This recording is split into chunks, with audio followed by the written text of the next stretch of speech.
시간이 되었으므로 2021년 6월 13일 오순절후 세 번째 주일 예배를 주님 앞에 올려드리겠습니다.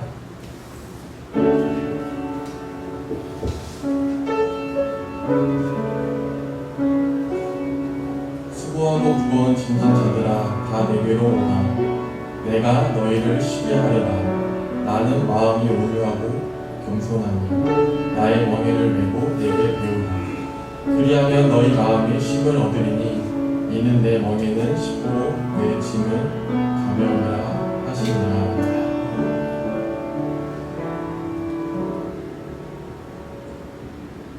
성나 완상을 주관하시며 모든 인생의 주인이 되시는 하나님 아버지, 만물이 무성하게 자라나는 계절을 주심에 감사를 드립니다.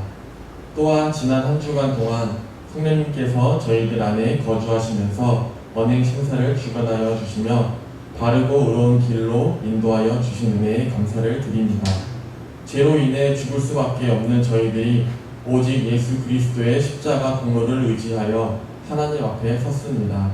우리가 드리는 예배를 통하여 성삼위 하나님만 홀로 영광을 받으시옵소서. 예수님의 이름으로 기원하옵나이다. 함께 찬송가 5장 찬송하시겠습니다.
하나님은 우리에게 은혜를 베푸사 복을 주시고 그의 얼굴빛을 우리에게 비추사 주의 눈을 따위에 주의 공을 구원하게 하소서. 하나님이여 민족들이 주를 찬송하게 하시며 모든 민족들이 주를 찬송하게 하소서. 온 백성은 기쁘고 즐겁게 노래할지니 주는 민족들을 불편히 살피시며 남의 나라들을 다스리실 것입니다. 하나님이여 민족들이 주를 찬송하게 하시며 모든 민족으로 주를 찬송하게 하소서. 땅이 그의 수산을 내어 주었으니 하나님 곧 우리 하나님이 우리에게 복을 주시리로다. 하나님이 우리에게 복을 주시리니 땅의 모든 끝이 하나님을 경외하리로다. 아멘. 함께 주보 삼면에 있는 고백의 기도를 하겠습니다.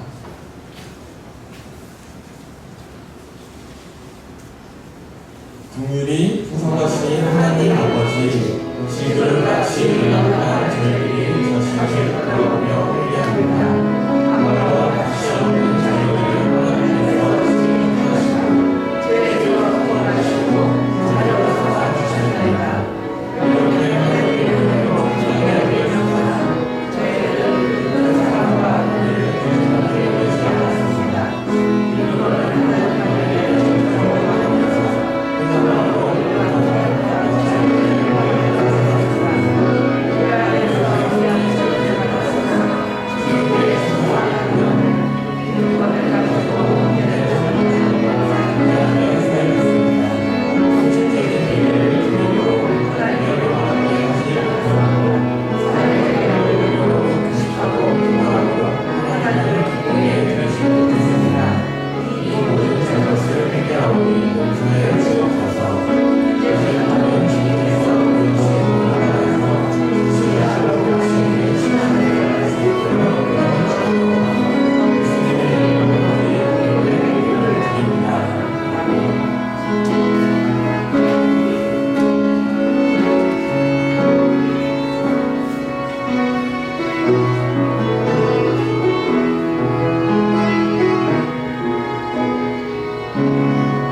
또한 모든 죄가 기억되지 아니하리니 그가 반드시 살리라.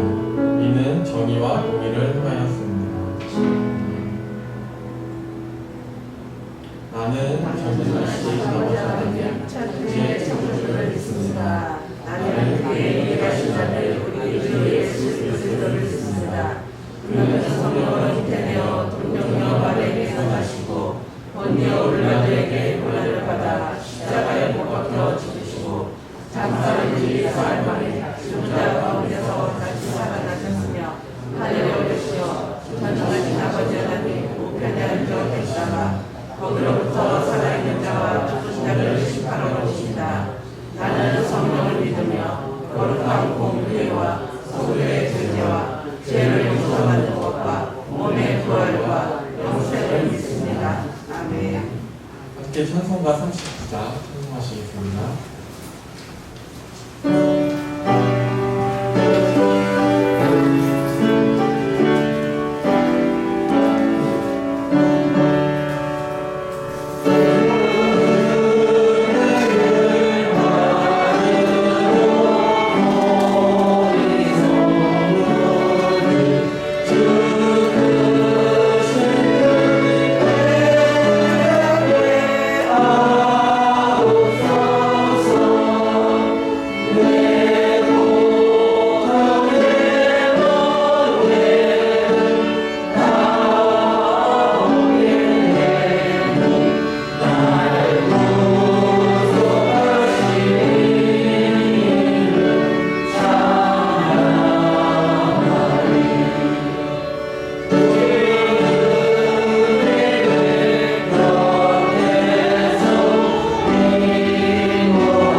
함께 기도하시겠습니다.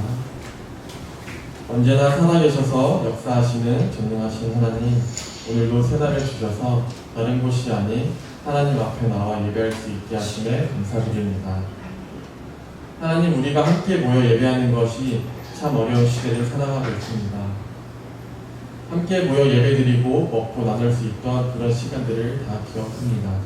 코로나로 인해 많은 상황들이 바뀌고 다 함께 모여 예배드릴 수 없는 상황들과 여건들이지만 그래도 주님은 여전히 동일하게 우리와 함께 계시고 일하고 계심을 믿습니다. 하나님, 먼저 지난 한 주간을 돌아보면 입술로는 주님을 사랑한다고 고백했지만 세상과 하나 되어 주님보다는 저의 생각과 저의 뜻이 먼저 되었고, 사랑하고 용서하기보다는 욕심과 이기심을 채우기에 급급했던 한 주였음을 고백합니다. 이 모든 죄악들을 용서해 주시고 예수님의 보혈의 피로 우리를 정결케 하여 주시옵소서. 어느덧 2021년도 반이 지나가는 시점이 있습니다.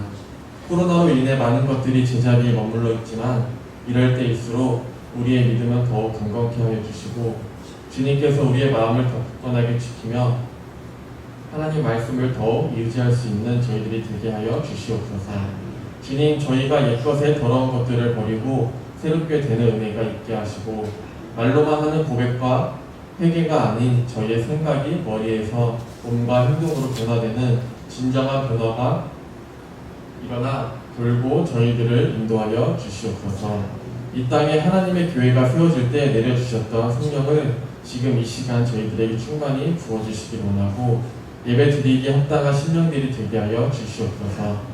주님의 교회도 성령의 권능으로 세우셨사오니 교회를 통하여 일하시는 성령의 능력을 체험케 하시고 주님의 은혜를 사모하는 각 사람마다 성령의 충만함을 부어주셔서 주님의 크신 은혜를 깨닫게 하여 주시옵소서. 말씀을 전하시는 목사님과 듣는 저희들이 모두 은혜를 받게 도와주시고 이 시간 말씀을 듣고 끝나는 것이 아니라 세상에서 살아갈 때 검과 방패가 될 수 있는 힘이 있는 말씀이 되게 도와주시고 이곳에서 예배드리고 각자의 자리에서 예배드리는 모든 이들 가운데 회복과 격려가 일어나는 시간이 되게 인도하여 주시옵소서. 우리의 모든 상황을 아시고 항상 우리와 함께 하시는 예수님의 이름으로 기도합니다.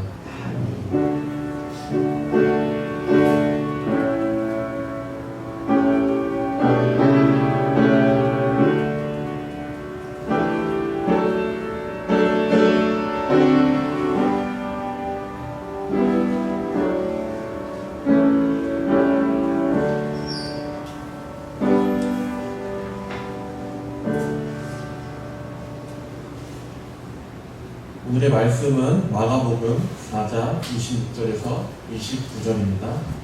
마가복음 4장 26절에서 29절입니다.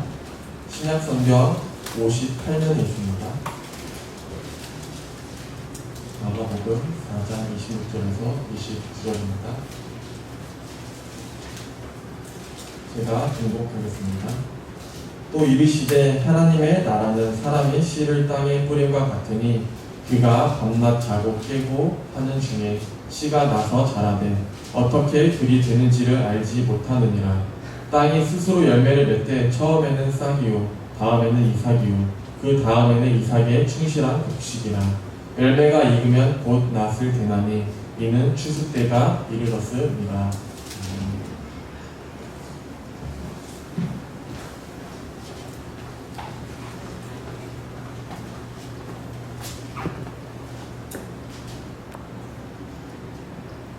영국 잉글랜드의 대표적인 문화로 잭크와 콩나물이라고 하는 동화가 있습니다. 이 동화를 디즈니랜드에서 1947년에 미키와 콩나물하는 애니메이션으로 각색해서 방영했습니다. 옛날 옛적에 큰 어머니가 멍청한 외아들 잭을 기르며 살고 있었대요. 어느 날 더 이상 먹을 것이 없어지자 어머니는 내다 팔만한 소 한 마리를 잭에게 주면서 팔아서 먹을 것을 사오라고 하셨어요. 잭은 길을 가다가 어떤 할아버지를 만나서 소 한 마리를 신비한 힘을 지닌 콩 3개와 바꿔버렸어요.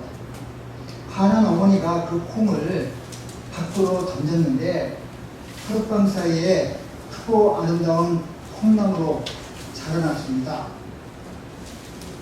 잭은 그 하늘에까지 올라간 콩나무로 타고 올라가서 거인의 성에 도달했어요. 잭을 본 하녀는 주인이 인간을 잡아먹는 거인이 빨리 도망치라고 하는데 마침 그 순간에 거인이 들어왔습니다.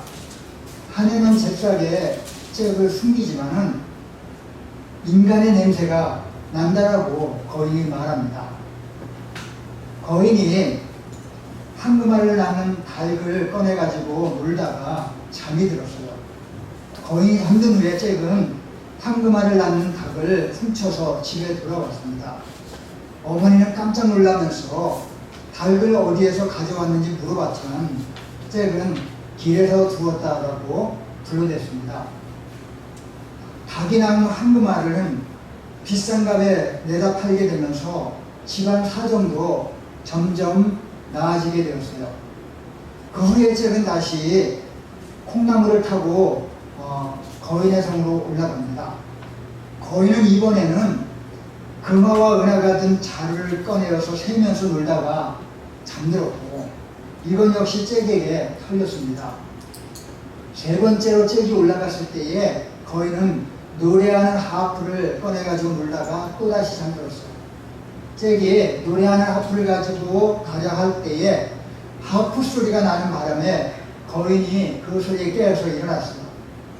급히 지상으로 내려온 잭은 도끼로 이 콩나물을 찍어서 쫓아오던 거인이 추락사하는 일이 일어났습니다.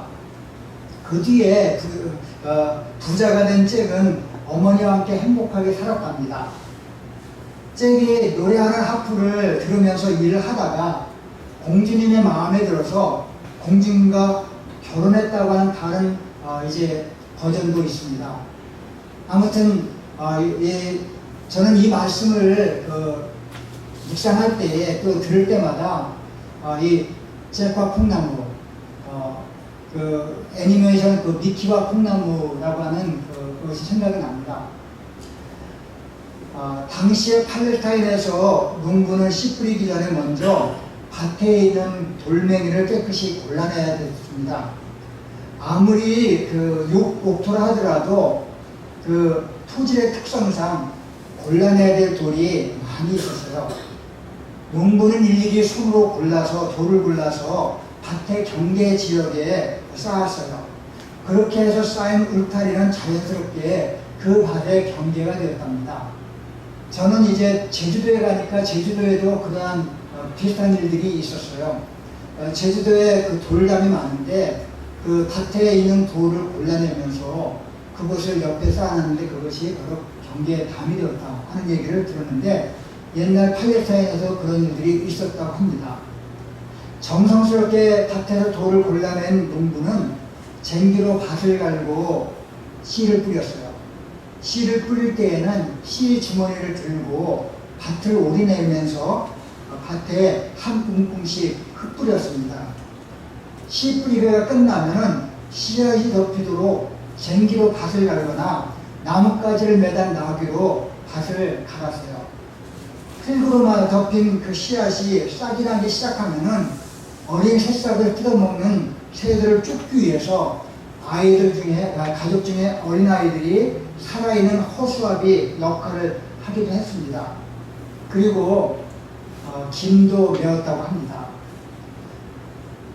4월 중순이나 5월 초순이 되면은 먼저 보리를 추수했어요. 추수 때가 되면은 온 가족은 하던 일을 중단하고 오랜 기간 진행되는 추수 일을 도왔다고 합니다. 예수님은 마가복음 4장에서 하나님 나라의 비유를 말씀하고 있어요. 본문은 하나님 나라의 비유의 한 부분이라고 볼 수가 있습니다. 여러분, 나라라고 하는 것은 우리가 흔히 생각할 때 공간적인 영토를 생각합니다. 나라 하면은 그 국토를 생각해요. 그러나 이 히브리 원어에서 바실레이아라고 하는 나라라고 하는 말은 왕의 통치나 지배를 나타냅니다. 그래서 하나님 나라보다는 하나님의 통치가 원어 속에 담겨있는 의미를 좀 더 잘 살리는 번역이라고 볼 수 있어요. 하나님 나라는 하나님의 통치입니다. 예수님께서 선포하셨던 하나님 나라는 주기도문에 잘 나와 있어요. 하나님 나라는 바로 하나님을 우리 아버지로 섬기는 나라, 또 그분의 이름만이 거룩하게 여겨지는 나라, 그분의 뜻이 이 땅에서 하늘에서 모두에게 이루어지는 나라, 그 나라가 바로 하나님 나라입니다. 그래서 우리가 주기도문을 할 때마다 하나님 나라, 하나님의 통치를 생각해야 돼요.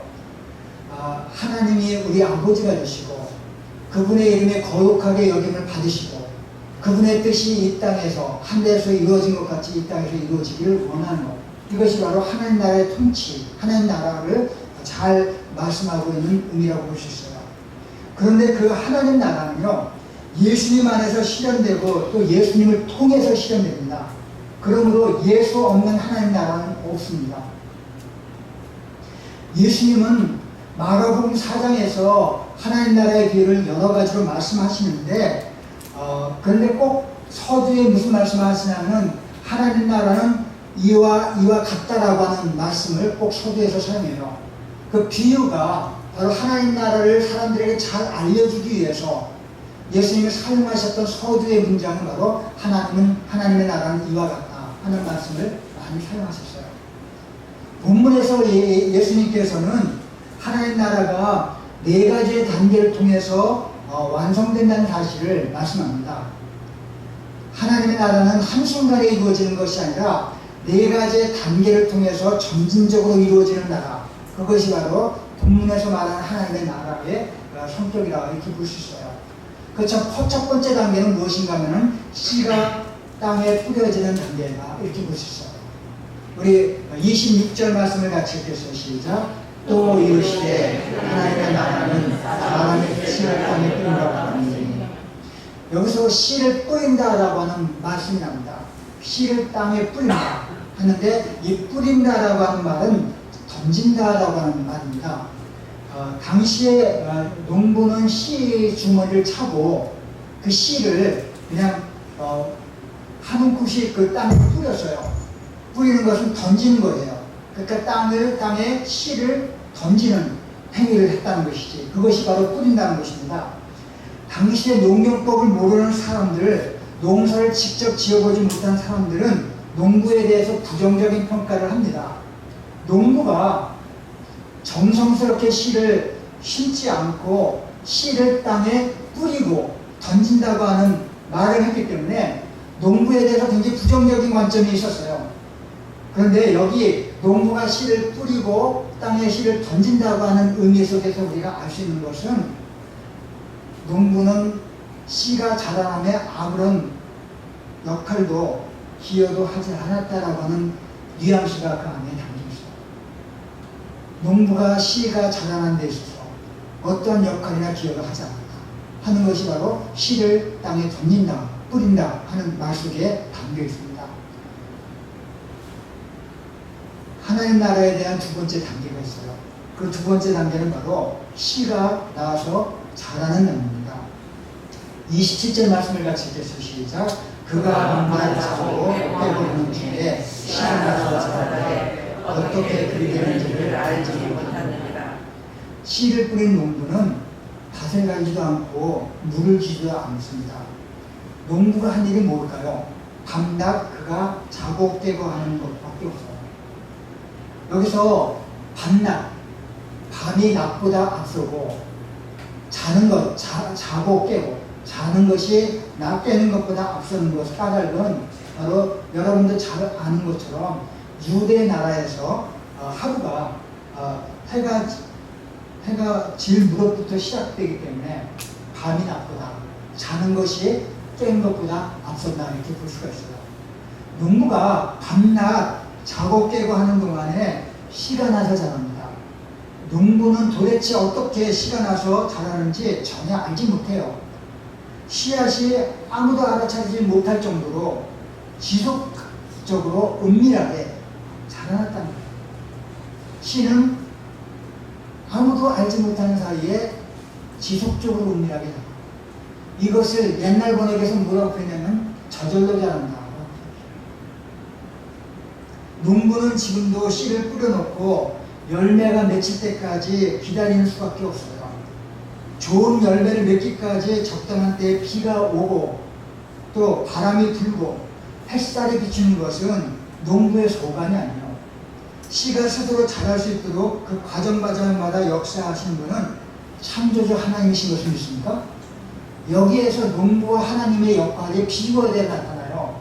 농부가 하는 일은 단지 밤에 밤과 낮에 자고 깨고 하는 중에 그가 하는 일은 아무것도 없어요. 씨가 자라나는데 거기에서 배후에서 역사하시는 분은 하나님의 역사, 하나님이 그 일을 하신다 하는 것을 오늘 이 두 번째 단계에서는 강조하고 있습니다. 이 땅에 임한 하나님의 나라가 뿌리 내리고 자라나고 꽃을 피우며 열매 맺는 과정은 그 자체가 하나님의 주도적인 역사예요. 여기에는 세상의 어떠한 간섭도 무력하고 사탄조차도 하나님의 방법과 힘을 이길 수가 없습니다. 그렇다고 복을 받은 여러분과 제가 아무 일도 하지 않는다는 뜻이 아니에요. 농부처럼 그것을 돌보지만 생명의 자라난 만큼은 사람의 노력 여하에 달려있지 않다는 거예요. 생명의 자라남은 인간의 소관이 아니라 하나님의 주권, 하나님의 손길 여하에 달렸다는 것을 믿습니까? 고린도전서 3장 6절 7절 말씀을 보시겠습니다. 3장 6절 7절 시작. 나는 심었고 아버지는 물을 주었으되 오직 하나님께서 자라게 하셨나니 그런즉 심근이나 물을 주는 이는 아무것도 오직 자라게 하시는 하나님뿐이니라. 유명한 말씀이죠. 뿌려진 씨는 설사 돌보는 이가 없더라도 제 스스로 땅과 만나서 열매를 맺어요. 이처럼 하나님 나라는 씨를 뿌린 농부들도 깜짝 놀랄 만큼 퍼져 나가는데요.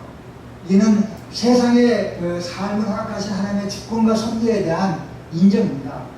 중요한 것은 이러한 하나님 나라의 비밀을 알 때에 환난과 핍박에 매몰되지 않고 유혹에 빠지지 않는다는 사실이에요. 왜? 나도 모르는 사이에 하나님 나라는 지금도 자라가고 있다. 그것에 대해서 우리는 신뢰를 갖고 긍정하며 살아가는 그런 삶의 자세도 필요하다 하는 것을 말씀합니다.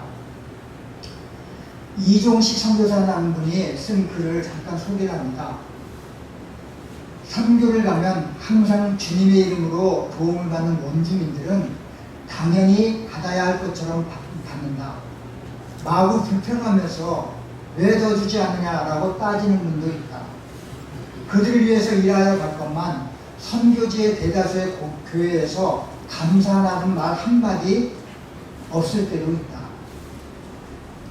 아이들을 캠프에 보내면서도 자기들이 우리를 위해서 보내주는 것처럼 말하는 분도 있다. 그래서 그 엄청난 시간과 돈을 쓰면서 좋은 소리 듣지도 못하면서 선교를 해야 할까 마음새를 때도 많다. 하지만 우리가 모든 일을 참고 일을 해나갈 때에 하나님은 선교의 열매를 주시고 우리 앞에 많은 역사를 일으키십니다. 어떤 집사님은 쉽지 않은 선교를 가면서 아이를 낳게 해주셔요 기도했더니 아기를 주십니다. 어떤 가정은 구한 대로 사업을 일으켜 주셨고 어떤 가정은 병도 고쳐주십니다. 왜 하나님은 선교할 때 이런 역사를 일으키실 것인가? 하나님 나라를 확장시키는 선교를 얼마나 기뻐하시는지 보이시기 위해서 이런 일을 하신다. 하나님의 순간순간 우리 믿음을 등불처럼 사용하실 줄 믿는다. 교회에서 새벽을 깨워 기도하는 분들은 등불 같은 존재다. 새벽에 기도하러 나온 모습을 본 온 세상이 다 보고 있기 때문이다. 여러분의 기도를 하나님의 등불처럼 밝히셔서 하나님의 살아계심을 나타내시기를 원합니다. 사랑하는 성도 여러분, 저도 새벽 기도를 하고 있고 또 말씀을 날마다 묵상하고 있어요. 그런데 그것이 눈에 보이는 것이 아니에요. 눈에 보이지 않습니다. 여러분들을 위해서 날마다 제가 기도를 하고 있는데 그것을 여러분들 앞에서 제가 발설하지 않아도 분명히 하고 있는 건 사실이에요. 새벽마다 기도하고 있어요. 또 새벽 기도 나온 분들, 그 등불 같은 분들을 위해서 제가 매일마다 안수를 해주고 있어요. 그것이 당장 눈앞에 보이는 건 아니에요. 그러나 하나님 나라의 속성을 저는 알고 있어요. 하나님 나라의 속성은 바로 보이지 않는 가운데 살아나는 거예요. 그래서 지금 하나님의 말씀을 전하는 것도 그렇고 또 우리가 기도의 무릎을 꿇는 것도 그렇고 또 내 문제뿐만 아니라 다른 사람을 위해서 기도하는 그 모든 것들이 당장은 눈앞에 보이지 않아도 하나님께서는 나도 모르는 사이에 작업 깨는 동안에 밤낮으로 하나님의 역사는 일어나고 있다는 것이지. 그것이 바로 하나님 나라의 두 번째 단계에서 주님이 말씀하신 것입니다. 세 번째 단계가 있어요. 세 번째 단계는 무엇인가 하면 땅에 스스로 열매를 맺는 단계입니다. 우리 28절 말씀을 같이 읽겠습니다. 시작. 땅에 스스로 열매를 맺되 처음에는 싹이요 다음에는 이삭이요 그 다음에는 이삭의 충실한 것이라. 땅이 스스로 열매를 맺는다라고 했어요. 스스로라고 말했는데 그것을 옛날 번역에서는 저절로라고 했어요. 땅이 스스로.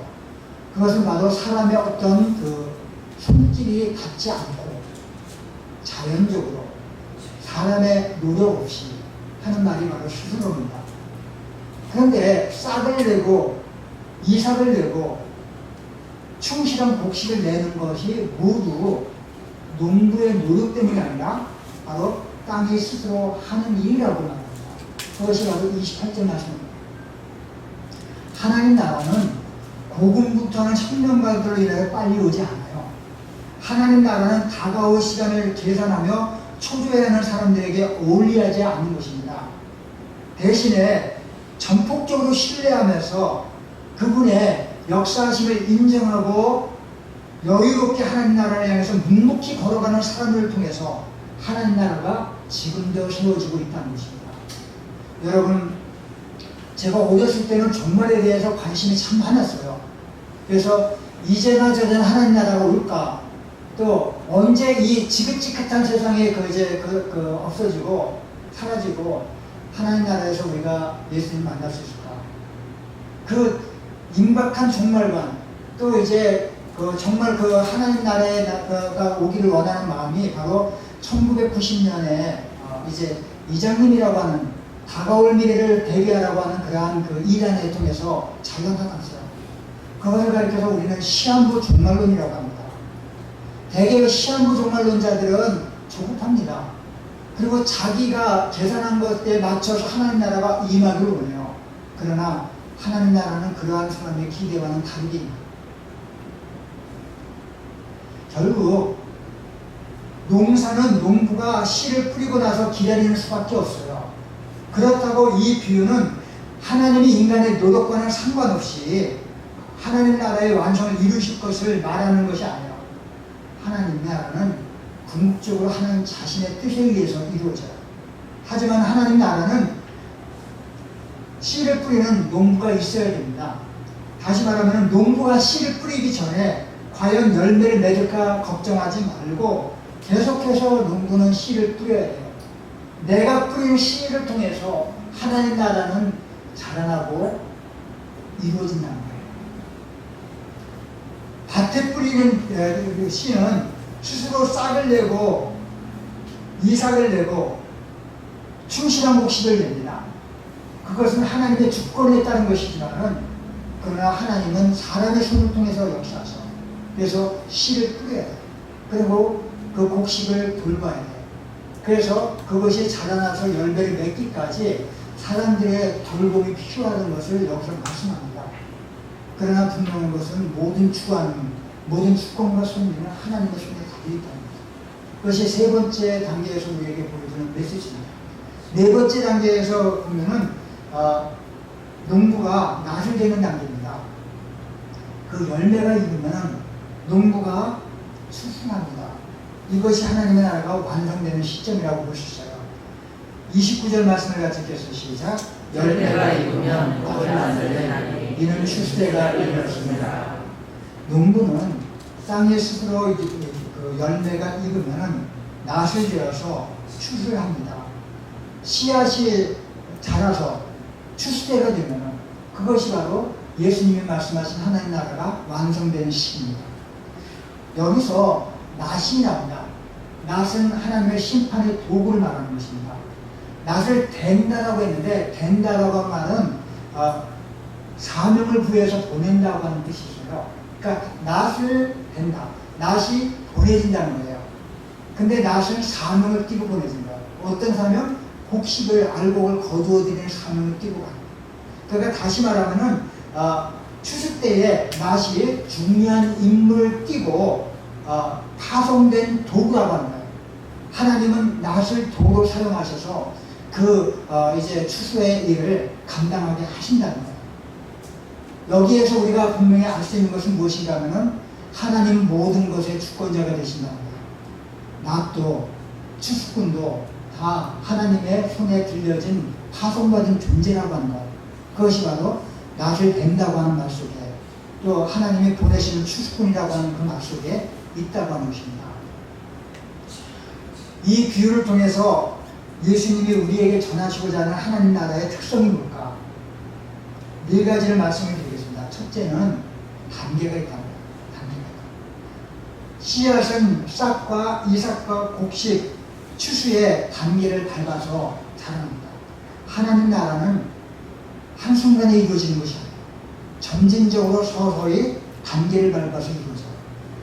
따라 하나님 나라의 씨앗은 모든 열매를 거두리는 날까지 계속 뿌려져야 됩니다. 우리는 그 과정을 알 수 없지만은 복음과 끝을 이제 처음과 끝을 비교하면 확연히 알 수 있듯이 하나님 나라도 그러합니다. 주님이 이 땅에 오심으로 시작된 하나님 나라는 점점 확장되어서 주님이 오실 때에 완성이 될 거예요. 그때까지 우리가 해야 될 일은 뭡니까? 뿌리는 거예요. 던지는 거예요. 하나님 나라는 단계적으로 서서히 이루어져 갑니다. 두 번째 말씀드릴게요.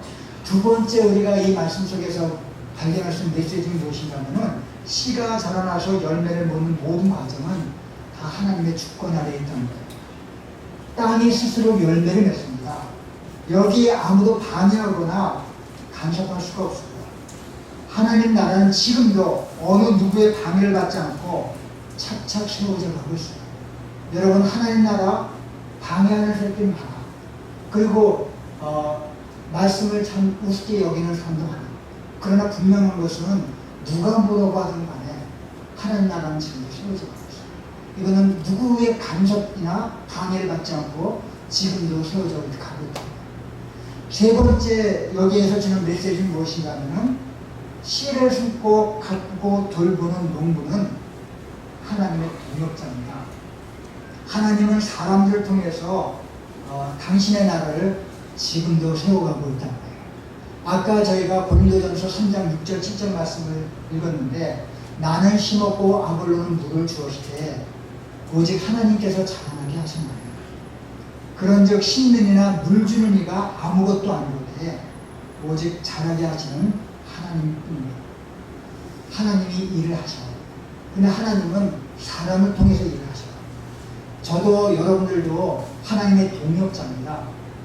여러분들 하나님은 지금도 사람을 부르셔서 역사하십니다.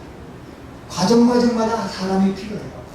자, 제가 아까 말씀드렸지만은 마지막 완성 때에도 하나님은 사람을 통해서 일을 하셔요. 낫을 대는 것도 낫이 보냄을 받아요. 또 추수꾼도 그 추수 현장에 보냄을 받아서 그래서 하나님의 일을 하게 해요. 하나님은 반드시 사람을 도구로 사용하십니다. 마지막 말씀드리고 싶은 것은 반드시 마지막 때에 완성될 때가 온다는 거예요. 세상 사람들은 하나님 나라 하면은 외면하고 콧동굴을 끼고 우습게 여기지만은 그러나 여러분 분명히 아시기 바랍니다. 주님이 말씀하셨던 하나님 나라는 완성될 때가 있습니다. 우리는 그때를 향해서 나아가고 있습니다. 최영삼 목사님이 쓴 글을 잠깐 소개합니다. 만일 믿음이 있다면, 만일 하나님 나라에 대한 소망이 있다면 보이는 것에 집착하지 말아야 한다. 예수께서 가르쳐주신 하나님 나라 비밀은 그 나라가 우리의 눈에 끝까지 실망스럽게 비칠 수 있다는 사실이다. 기독교는 결코 눈에 보이지 않는다. 기독교는 끝까지 손에 잡히지 않는다. 우리가 고정해서 붙들어 놓을 수도 없다. 하나님 나라는 이 세상 나라가 아니며 말할 수 없이 역동적이다. 힘이나 세력에 집착하지 말자. 만일 믿음이 있다면, 만일 하나님 나라에 대한 소망이 있다면 힘이나 세력에 연연하지 말아야 한다. 하나님의 나라는 수의 많음이나 정치적 강력에 있지 않다. 화려한 건물만 남은 서구의 기독교를 보라. 기독교는 사람들이다. 사람들 속에 있는 예수에 대한 믿음, 그분의 사랑과 그분에 대한 믿음, 그리고 그 믿음의 삶을 향해서 삶을 통해서 그들 안에 역사하시는 삼위 하나님, 그것이 기독교이다. 보이지 않는 기독교에 주목해야 한다. 바로 믿고 바로 행하는 신자들 속에 하나님 나라가 있다. 말씀 속에 기독교가 있다. 선포된 말씀, 믿음으로 받아들여지고 삶으로 살아진 말씀 속에 살았고 운동력 있는 기독교가 있다. 말씀은 약해 보인다. 귀를 막으면 그만인 말씀, 믿지 않으면 그만인 그 말씀. 하지만 지금 하나님 나라는 이 말씀으로 이 세상에 침투하고 있다. 살았고 운동력이 있으며 영원한 이 말씀 속에 영원한 생명이 있고 오직 그 말씀만에 승리하며 영영이 산다. 이 말씀이 곧 종말에 모두를 심판하실 그분의 말씀이다. 어디를 바라보며 무엇을 붙들고 있는가? 어디에 집착하고 있는가? 어디에 투자하며 어디에 정열을 쏟아붓고 있는가? 하나님 나라는 갑자기 완성될 것이다. 그리고 그 뒤에는 뜻밖의 심판이 있을 것이다. 요즘 코로나 사태가 심각합니다. 1년 반 이상의 코로나 사태로 인해서 교회가 많이 와해가 되고 있고요. 그리고 이제 모이는 교회로서의 의미가 점점 퇴색해가고 있습니다. 그런데 이 교회가 어떤 아이템도 아니고, 교회가 어떤 프로그램도 아니고, 어떤 시스템으로 교회를 유지하는 것도 아니고, 인프라를 자랑하는 것도 교회가 그동안 자랑했던 것이지만은, 그러나 보이는 것은 기독교가 아니에요. 기독교는 사랑입니다. 기독교는 말씀입니다.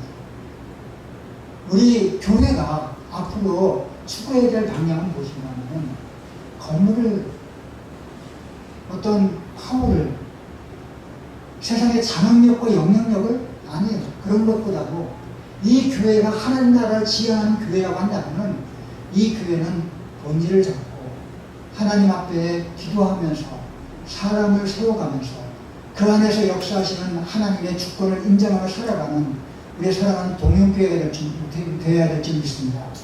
이러한 믿음을 가지고 교회를 아름답게 세워나가는 우리 동행교회 성도들이 되시길 주님의 이름으로 기원합니다. 하나님 아버지 감사합니다.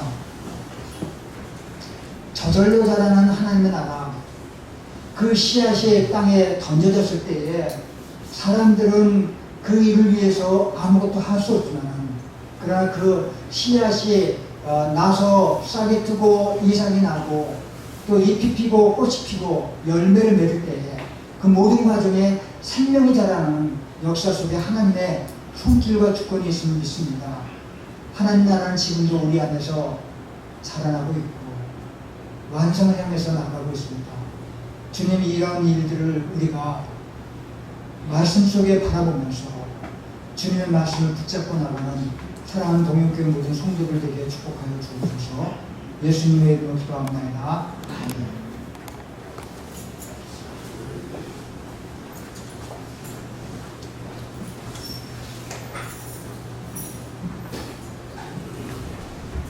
찬송가 488장입니다. 예수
말씀을 주시고 그 말씀 안에 말씀이라고 하는 씨앗 안에 감춰진 하나님 나라를 바라보면서 하루하루 주님의 섭리를 의지하고 나가는 믿음의 사람이 되게 해주심을 감사합니다. 우리 안에 뿌려진 이 씨가 우리 안에서 자라날 때에 내 안에서 하나님 나라가 자라가게 해주시고 그 안에 있는 하나님 나라가 언젠가 주님 오실 때에 완성될 하나님 나라와 이어지는 것을 알게 하여 주시고 그러므로 말미암아 이 험한 세상 속에서 주님을 찬양하며 주님과 함께 동행하는 하나님 나라의 사람들이 되게 인도하여 주옵소서. 비록 우리가 할 일은 그렇게 많지 않지만 그러나 묵묵히 이 길을 걸어가고자 합니다. 주님 우리에게 함께 해주시사 나를 통해 하나님 나라가 아름답게 세워지는 귀한 이 자리가 되게 축복하여 주옵소서. 이 시간 이 자리에 일어서 모든 분들 축복합니다.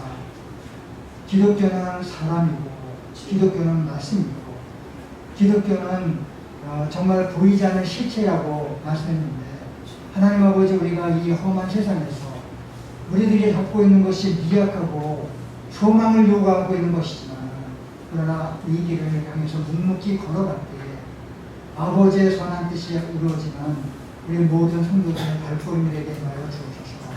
영육간에 건강하게 하여 주시고 항상 주님 안에서 주님이 우리의 손길을 우리의 그 걸어가는 과정 속에 역사하시는 것을 믿음의 눈으로 바라보는 우리 귀한 성도들에게 축복하여 시간제로 감사드리며 예수님의 이름으로 기도합니다. 아멘.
저는 어렸을 때에 아주 어렸을 때 할머니 손을 잡고 교회를 왔다 갔다 했던 기억이 어렴풋이 납니다. 제가 교회에 몸담고 살아온 지가 60년이 넘습니다. 60년 이상 그 교회 와서 예배드리면서 또 이제 때로는 낙심하고 절망할 때도 있었지만 그러나 60년 이상 예수님을 믿고 지금까지 지내온 그 길이 후회되지 않고 절망되지 않고 또 보이지 않는 것을 잡았지만 그러나 보이지 않는 곳에서 하나님이 역사하시는 그 세미한 손길을 순간순간 발견하는 지금도 살아가고 있습니다. 내가 지금까지 살아왔던 것보다도 더 위대한 것은 장차 하나님 나라에 가게 될 것을 믿고 있기 때문에 그 믿음으로 이 험한 세상을 담담히 묵묵히 주어진 대로 걸어가고 있습니다. 저나 여러분들이나 바로 이 길을 걸어가는 순례자로서 하나님께서 우리에게 주어진 이 길을 묵묵히 걸어갈 때에 나를 통해서 작은 하나님의 나라가 이루어지고 또 하나님의 놀라운 손길이 우리 가운데 나타나는 것을 체험해 나가는 귀한 성도들이 되시길 주님의 이름으로 기도합니다. 이제 우리 구주 예수 그리스도의 은혜와 아버지 하나님의 극진하신 사랑하심과 성령님의 강한 감동 교통 인도 충만하시니 늘 하나님의 손길, 하나님의 주권, 하나님의 역사하심을 기대하면서 소망 가운데서 하나님 나라를 향해서 묵묵히 걸어갈 결단한 사랑 성도들 머리 위에 우리의 걸어갈 길에 이제로부터 영원히 함께 하시길 축원하옵나이다.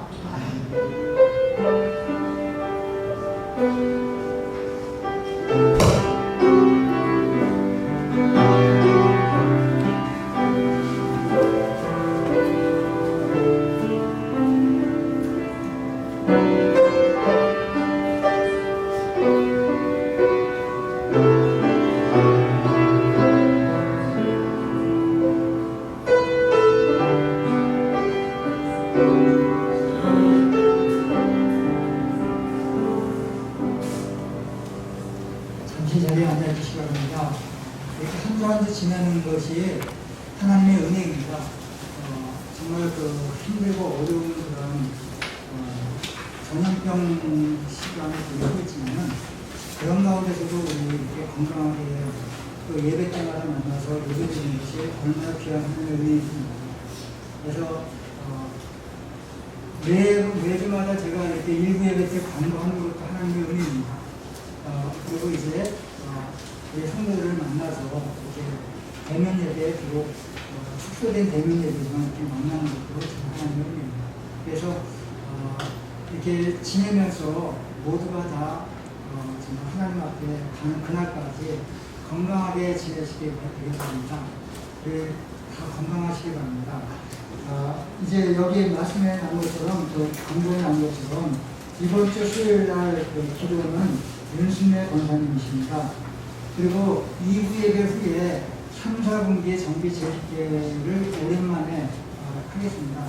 이제 코로나 사태가 많이 이렇게 진정되고 있는 국면이 보이니까 이제는 그동안 하지 못했던 모임이나 또 이제 예배나 또 이제 행사 이런 것들을 할 수 있는 데까지 할 수 있는 대로 하나씩 진행해 나가는데 먼저 이제 재집계를 이제 해보도록 하겠습니다. 묵상을 항상 하시는 분들에게 감사드립니다. 우리 교회 이제 묵상 너무 귀한 것 같아요. 그래서 낮예배 설교나 새벽기도 설교를 들으시고 묵상에 동참하시면 감사하겠습니다. 점심은 여전히 이제 준비되고 있고 교회에서 떡을 드리고 있습니다. 떡을 맛있게 드시고 영적인 살도 많이 찌시기 바랍니다. 그리고 이제 한 주간 동안 이제 김한준 이혜리 집사님 가정을 위해서 기도해 주시기 바랍니다.